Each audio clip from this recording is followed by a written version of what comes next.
तभी हो सकता है कि पुलिस आयुक्त से लेकर अंतिम कांस्टेबल तक सभी लोग एक टीम के साथ काम करें, सभी अहर्निश आगे क्या अच्छा हो सकता है इसका चिंतन करें, सभी लोग नई चुनौतियों का सामना कैसे करेंगे इसके बारे में अहर्निश सोचते रहे, तभी होंगे। मित्रों, कोरोना काल के अंदर जिस प्रकार का काम दिल्ली पुलिस ने किया है, मैं शायद गृह मंत्री न होता, एक नागरिक भी होता, तो भी आपका मन से इतना ही सम्मान करता।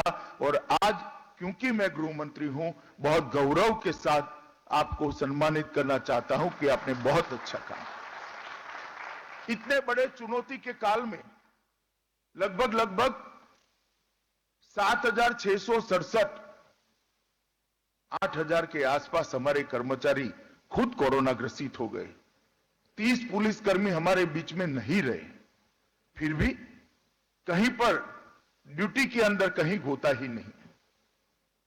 लॉकडाउन के पालन के लिए दिल्ली पुलिस ड्रोन उड़ाती नजर आती है, किसी वृद्ध को घर पे दवा देती नजर आती है, किसी भूखे मजदूर को लाइन में खाना देते हुए नजर आती, किसी गर्भवती माता को अस्पताल तक पहुंचाते हुए नजर आती है, किसी कोरोना के पीड़ित मरीज को जिसके घर वाले भी शायद उसके साथ न जाए, वहां दिल्ली पुलिस का जवान इसके साथ जाकर इसके जीवन बचाने में बहुत मददरूप हुआ है। ये दिल्ली पुलिस का जब भी इतिहास लिखा जाएगा, ये प्रकरण स्वर्णिम अक्षरों से अंकित होगा, इसका मुझे विश्वास है। मित्रों, इसी प्रकार से विश्व का सबसे बड़ा टीकाकरण वैक्सीनेशन का कार्यक्रम प्रधानमंत्री के नेतृत्व में हमने चालू किया है। चुनौती तो हमारी तब समाप्त होती है जब कोरोना पर संपूर्ण विजय मानव जात प्राप्त कर ले, और ये संपूर्ण विजय का प्रमुख रास्ता है ये वैक्सीनेशन को, ये टीकाकरण को सफलतापूर्वक हमें पार करना। और जब तक जिसको जरूर है ऐसे एक एक व्यक्ति का टीका नहीं लग जाता, हम चैन से नहीं बैठ सकते। दिल्ली पुलिस के सामने ढेर सारी चुनौतियां भी हैं, मगर चुनौतियों को हम सिर्फ ट्रेडिशनल तरीके से, परंपरागत तरीके से इसका सामना नहीं कर सकते। चुनौतियों का सामना करने के लिए चुनौती को समझना पड़ेगा और अपने आप में, अपनी व्यवस्था में, अपने काम में और अपने संसाधनों में बदलाव भी लाना पड़ेगा, तभी जाकर चुनौतियों का हम सामना कर सकते हैं।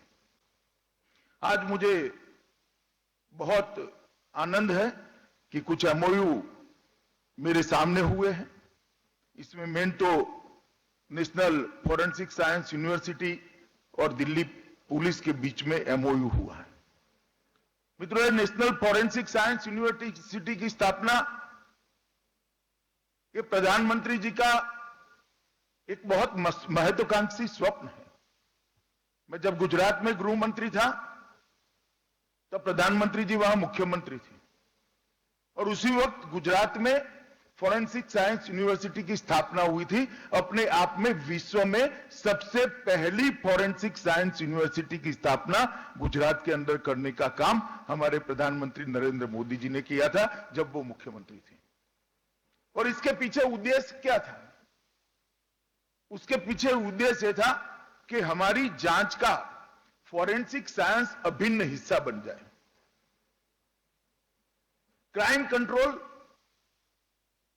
क्रिमिनल को पकड़ने से नहीं होता है, जब तक उसको सजा नहीं कराते, और विशेषकर आदती क्रिमिनल्स जो हैं, बार बार क्राइम करने की जिनको आदत है, जघन्य अपराध करते हैं, इसकी भी आदत पड़ी है, और पूरे समाज को, सोसाइटी को भय आक्रांतित करते हैं, उनको जब तक सजा नहीं दिलाते हैं तब तक एक लॉ एंड ऑर्डर की स्थिति हमारी ठीक नहीं होती, क्राइम कंट्रोल नहीं होता। एक व्यक्ति को सजा देने से अनेक व्यक्ति को वो रास्ते पे जाते हुए आप रोक सकते हो, परंतु हमारा सजा का प्रतिशत बहुत कम था। इसका कारण क्या?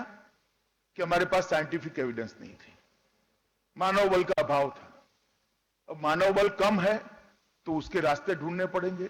इसका सबसे अच्छा रास्ता है कोर्ट के समक्ष वैज्ञानिक साइंटिफिक एविडेंस को हम कोर्ट के समक्ष रखें, तब न्यायालय भी बाध्य हो जाता है और क्रिमिनल के लिए भी कोई चारा नहीं बचता है।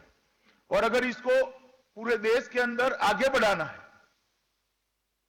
तो फॉरेंसिक साइंस ऑफिसर्स की जरूरत पड़ेगी, मगर दुर्भाग्य से हमारे देश में ऐसे कोई विशिष्ट कोर्स की रचना कभी की ही नहीं गई। कोई केमिस्ट्री का स्नातक का स्टूडेंट केमिस्ट्री के फॉरेंसिक साइंस विंग में काम करता था, फिजिक्स का स्टूडेंट फिजिक्स में करता था, साइकोलॉजी के स्टूडेंट साइकोलॉजी में करते थे, मगर एक फॉरेंसिक साइंस की दृष्टि से उनको पढ़ाने का कोई व्यवस्था, कोई कोर्स और कोई इसके सर्टिफिकेशन की व्यवस्था नहीं थी। मोदी जी ने ये यूनिवर्सिटी बनाकर आज इसको पूरा किया है और अब ये forensic science university national university बनी है। कई राज्य के मुख्यमंत्रियों से मेरी बात हुई, सभी लोग इसके एफिलेटेड कॉलेज अपने अपने राज्य में खोलना चाहते हैं।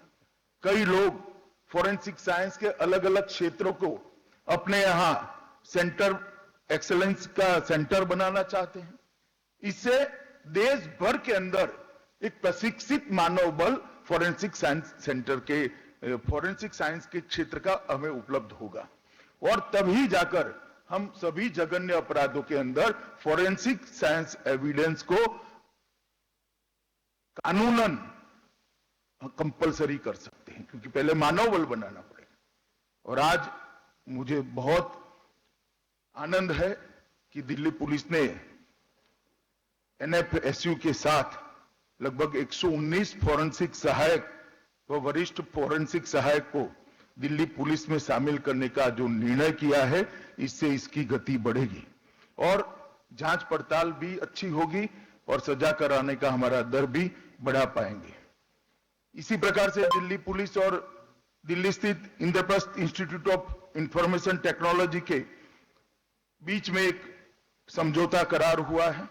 Centre for technology in policing की स्थापना इंद्रप्रस्थ संस्था में की जाएगी और उसका मुख्य उद्देश्य पुलिसिंग में आईटी का उपयोग कर पुलिस की कार्यदर्शी पद्धति को, पुलिस की कार्यवाही को, कार्यशैली को पारदर्शी भी बनाना है और ज्यादा कुशल भी बनाना है। मैं मानता हूं कि इससे कई सारी विधाएं दिल्ली पुलिस के जवानों को उपलब्ध होगी। एक्सिस बैंक ने भी के साथ भी दिल्ली पुलिस के कर्मचारियों के हेतु अनेक सुविधाएं बढ़ाने का भी एमओयू हुआ है और मैं मानता हूं कि ये तीनों अलग अलग क्षेत्र को, अलग अलग दृष्टिकोण को समाहित करने वाले एमओयू है। मैं इसके लिए आप सभी को बहुत बहुत शुभकामनाएं देता हूं। मैंने अभी 2 नए इनिशिएटिव दिखे कि खोए हुए बच्चों को अपने परिवार के साथ मिलाने वालों को पद उन्नति दी जा रही है। ये तो बहुत महत्वपूर्ण है। एक पूरा जीवन अपने परिवार से बिछड़कर भटक जाए, देश का एक नागरिक अच्छे रास्ते पे चलने से अपने आप को मजबूरी से बिछड़ जाए, इस प्रकार की व्यवस्था किसी भी देश में नहीं होनी चाहिए। और मैं दिल्ली पुलिस को बधाई देना चाहता हूं कि इन्होंने जो शुरुआत करी है, वो शुरुआत निश्चित रूप से कई लोगों को प्रेरणा देगी। जिन्होंने 3 महीने के भीतर 55 से ज्यादा बच्चों को परिवारों से मिला है, उनको आज पदोन्नति दी गई है। कई सारे अच्छे लॉ एंड ऑर्डर की दृष्टि से, क्राइम कंट्रोल की दृष्टि से देने वाले लोगों को, काम करने वाले लोगों को भी आज प्रमोशन दिया गया है। मुझे आनंद है कि इससे बहुत सारे लोगों को अच्छा काम करने का एक प्रेरणा भी मिलेगी और उत्साह भी बढ़ेगा। मित्रों, एक सेफ सिटी प्रोजेक्ट भारत सरकार ने दिल्ली के लिए अनुमोदित किया है। अब इसके माध्यम से पुलिसिंग की पूरी रूपावली बदलने का काम दिल्ली पुलिस का है। एक विश्व स्तरीय डेटा सेंटर जिसको अभी हमने देखा, इसके अंदर लगभग दिल्ली में 15,000 से ज्यादा कैमरों का एक जाला बुना जाएगा और वो कैमरा सीधा आपके मुख्यालय पर आपको क्राइम कंट्रोल में मदद करेंगे। इसके साथ आने वाले दिनों में सभी रेलवे स्टेशन के कैमरा भी जोड़ने वाले हैं और दिल्ली सरकार ने भी जो कैमरा लगाया उसको भी हम जोड़ेंगे और ये सभी को इकट्ठा कर क्राइम कंट्रोल की दिशा में एक सेफ सिटी बनाने में हम बहुत बड़ा योगदान कर सकते हैं। मेरा पुलिस आयुक्त से एक निवेदन भी है कि इसके लिए एक्सपर्टों को आपके साथ आप जरूर रखिए और एक्सपर्टों को साथ में रखकर एक कुशल मानव संसाधन बल यहां पर हमारा स्वतः दिल्ली पुलिस का बने और आने वाले दिनों में वो आगे बढ़ता रहे। ERSS 112 का प्रधानमंत्री का जो निर्देश है पूरे देश के पुलिस बल को, उसको दिल्ली पुलिस ने बहुत अच्छे तरीके से कार्यान्वित किया है। लगभग रोज 6 लाख कॉल आती है और PCR भेजकर अब तक 722 से ज्यादा अपराधियों को पकड़ा गया है और ERSS का एवरेज रिस्पांस टाइम 6.27 मिनट है, वो देश में सबसे कम है। वो मेरे लिए बहुत आनंद का विषय है और कई सारे क्राइम को इस सिस्टम के माध्यम से हमने समाप्त किया है। सिर्फ गाड़ियों की बात करें तो 526 से ज्यादा चोरी की हुई गाड़ियां तत्काल सूचना के कारण पकड़ी गई है। ये बहुत बड़ी बात है। छोटे छोटे फ्रॉड, जालसाजी